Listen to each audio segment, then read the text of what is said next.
Every movie tells a story. Every story tells a tale.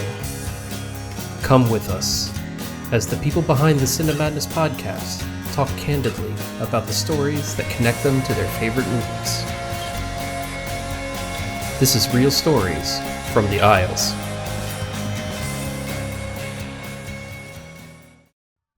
Hello everyone, welcome back to another Real Stories from the Isles. My name is Adam from the Cinema Madness podcast, if you haven't guessed, and I'm going to be taking you through a real story involving the 1998 Terry Gilliam movie, Fear and Loathing in Las Vegas. It is the summer of 1998, the beginning of summer. I was still in high school. In fact, I was taking my final exam. It was an odd feeling that day, taking my last exam in high school in our mandatory 12 years of school to just walk out and be done.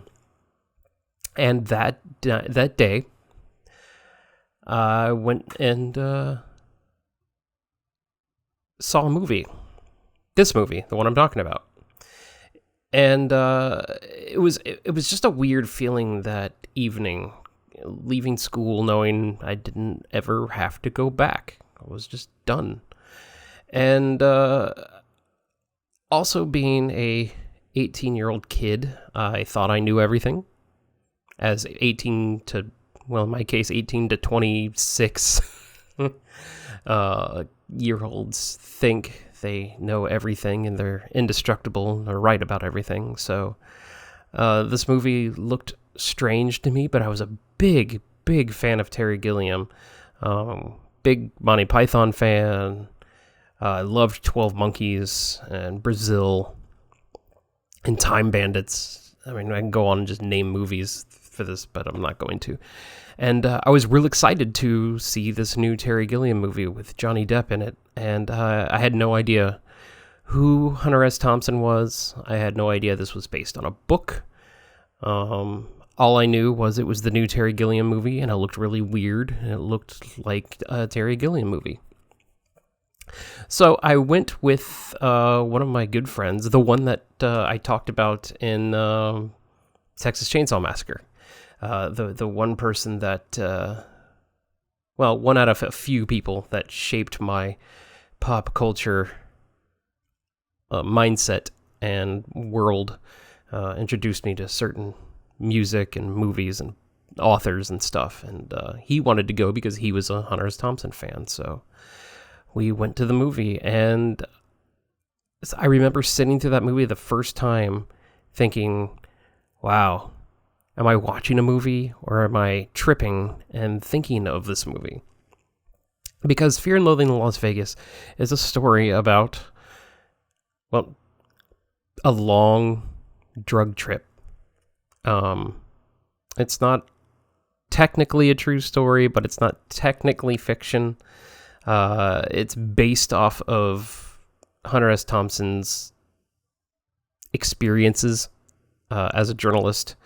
And he kind of wrote it into like a self-satirization fiction story with a heaping helping of American folklore. And it was one of the most, I wouldn't say a religious experience in the movie theater, but it was definitely a mind-altering experience. And I left that movie changed. Seeing it for the first time was it was something that I don't think I've ever experienced before or after, for that matter. It made me look at drug scenes and movies differently. It made me look at Las Vegas differently. It made me look at the 70s differently, the 70s Hollywood, 70s everything. And it made me want to read the works of Dr. Hunter S. Thompson. And I did, and I became a huge Hunter S. Thompson fanatic. I became a fanatic of this movie. I did a whole bunch of research on this movie. I read the book. I listened to the audiobook. The audiobook, by the way, if you haven't listened to it, is fantastic. It's fully casted. It's got a great cast to it as well. But going back to the movie, with the ensemble cast that it has, it shouldn't work. This movie shouldn't work at all. It's a book, and it'll always be a book. So making it into a movie, I would imagine only Terry Gilliam could do it right. And he did. And it still is, in my mind, as one of the best movies, probably the best movie that Terry Gilliam has ever done. Maybe 12 Monkeys and Brazil are right up there, but that's a different story. So yeah, it shaped more of my pop culture mind. It shaped more of my writer's mind. It made me want to be a journalist, and I knew, being an 18-year-old, I wasn't stupid. I wasn't like, oh, I'm going to be a journalist and, get high all the time and write about cool stuff. But no, it made me, want to be that smart ass with the facts. And I almost went to school for journalism because of this movie, and I did not. I ended up going to film instead. And I still was a huge fan of Hunter S. Thompson. I still am. May he rest in peace. And if you haven't seen this movie, or if it's just been like, if you've just only watched it half-assedly, which even I've done, I would really recommend giving it a good watch in a dark room, biggest screen as you can get.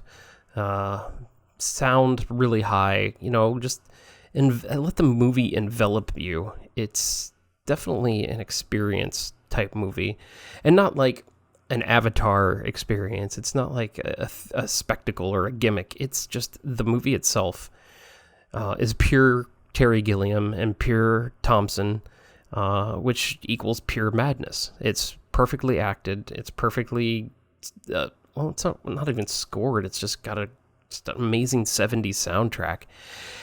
And it really, really highlights the search for the American dream in the 1970s. And also the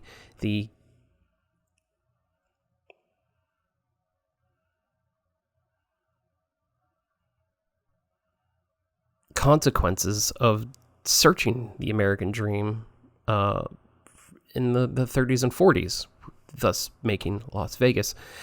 And it's got so many layers. I remember seeing it. I saw it 10 times in the Dollar Theater when it hit the Dollar Theaters around here. And I mean, that's $10. That's like you can't even go see a movie for $10 nowadays. Ow, I hit my hand there. And it was just, it's one of those movies that shaped me. It's one of those movies that will forever be in my memory as part of me, like the first time you see and get 2001: A Space Odyssey, which took me maybe 5 tries. The first time you see Blade Runner and realize it's still 1982 and these effects still hold up to this day. The first time you're scared by a movie, these are the movies that stick with you, and these are the stories that we want to tell. So I want to thank you all for joining me for my little trip down memory lane from high school graduation to the way I am today. Thanks to Terry Gilliam and Hunter S. Thompson's Fear and Loathing in Las Vegas.